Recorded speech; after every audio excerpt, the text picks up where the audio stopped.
مزید ویڈیوز کے لیے ہمارے چینل ہاؤس آف اسلام کو سبسکرئیب کرنا نہ بھولیے. شکریہ. دا سن 65 کې بمونه غورځېده دلته عمره پریوتی و دوه درې او بیا پاس نه به شیلنګ کولو د هندوستان جازونو.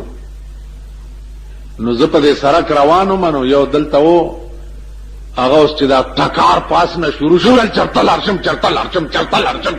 شم کله د دیوال یو سوري ته منډه.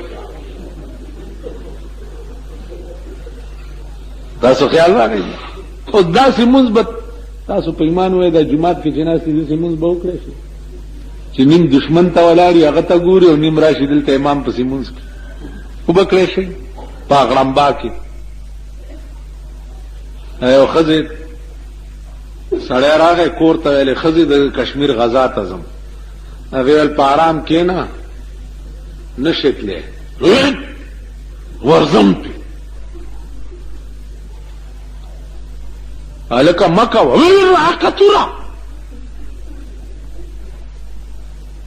بس ټوپک یې واغستو کشمیر ته لاړو. چې لاړو دلته خو غړمبا ده صاحبه دا بمونه راغورځېږي او غړمبه او دی کله چې غم شي کله د یو غره لاندې سر نه باسي له کاڼي لاندې کله د بل لاندې نه باسي. یا الله کم ځای ګیر خدای کم خوا وتښت چې ګوري یو خر ولاړ دی واښه خوري وایي وا خدایه څه بېغمه واښه خوري لګیا دی د پروا نشته خدای کاش کې چې زه دا خر وی زما خوړه وځي. او چې یو ساعت تېر شي او بم راوغورځېد او خر هم پکې والوتو ویل خدای شکر دی چې خر نه وم. داسې مونځ به تاسو وکړئ په ایمان چې نیم کسان به دشمن ته ولاړي د دشمن دفاع به کوي ټیمیګنج به چلی لانچر به چلی توپه به چلی او نیم براشي امام پسې به 2 رکعاته مونځ وکړي. واورئ دا نیم چې 2 مونځ وکړي 2 رکعاته نو سلام به نه ګرځئ دوی به لاړ شي د دشمن مخې ته به ودرېږي. اغا نور نیم براشي امام پسې به 2 رکعاته باقي اغا نور نیم وکړي. چې نور نیم 2 وکړي دوی به بیا لاړ شي هلته به ودرېږي.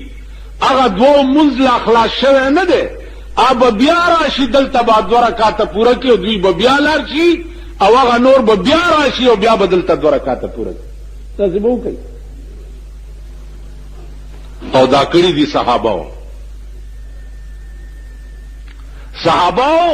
دا منځونه کړي دي په محاذ جنگ کې او په میدان جنگ کې.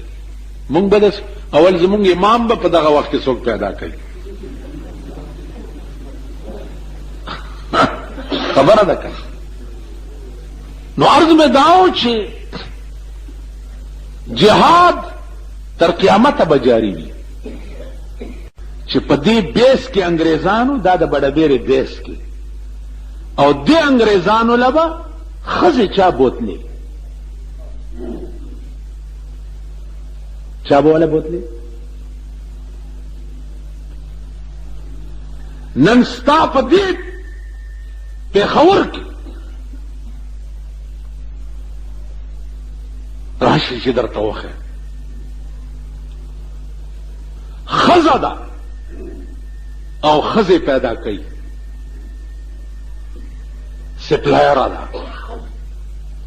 سړی دی او ښځې ساتلي دي. راشي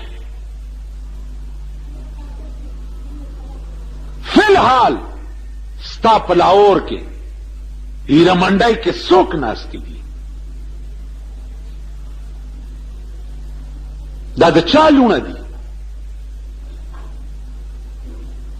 دا د چا ښځې دي یعنی 42 کال حکومت په دې هیڅ ایکشن وانه غستو چې ښځه د ښځه ولې سپلای کوي او سړی د ښځې ولې سپلای کوي. بیا دا ډمې چې دي دا ډمې دا هم د چا لوڼه او د چا خویندې دي کنه. دا د شپې څوک راولي او په دې کلو کې په ودونو کې ګډوي قرآن خو ویلی دی چې دا ستا خور ده، نو ته خپله خور راوباسې او پردو سړو کې ګډې، نو پردی ډمه راوستل او واده کې ګډول او خپله مور او خور او ښځه راایستل دا یو برابر دي.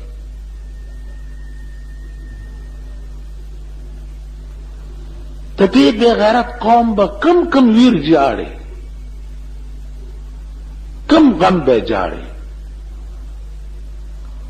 منځونه کوئ، زه تاسو نه وینم. ډاکټر او ملا نه ځان نه پټېږي، ملا دې په تخته ګوري او ډاکټر دې په ژوند ګوري. ما په تخته لیدلی یې، ما نه پټې. منځونه م کوئ، ګیرې مو م پرېښي دي او دوپړو باجو سره م روان یې، لږ تې لرې روان یې. څه وکړو کلي کلولي کېنه د سپي بچیا، کلي کلولي ده. والله کې وکم، والله کې وکم.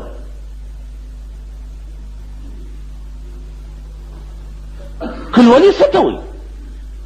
و زما مړي له به څوک نه راځي که نه. دا خلک چې زه مړ شم او ما له راشي که ما خدای بخیم، والله که مې وبخي. دا څه خلق دی؟ واده له به نه راځي، په تندر دې ولګي، خدای دې اډورانه ولي. مزید ویڈیوز کے لیے ہمارے چینل ہاؤس آف اسلام کو سبسکرائب کرنا نہ بھولیے. شکریہ.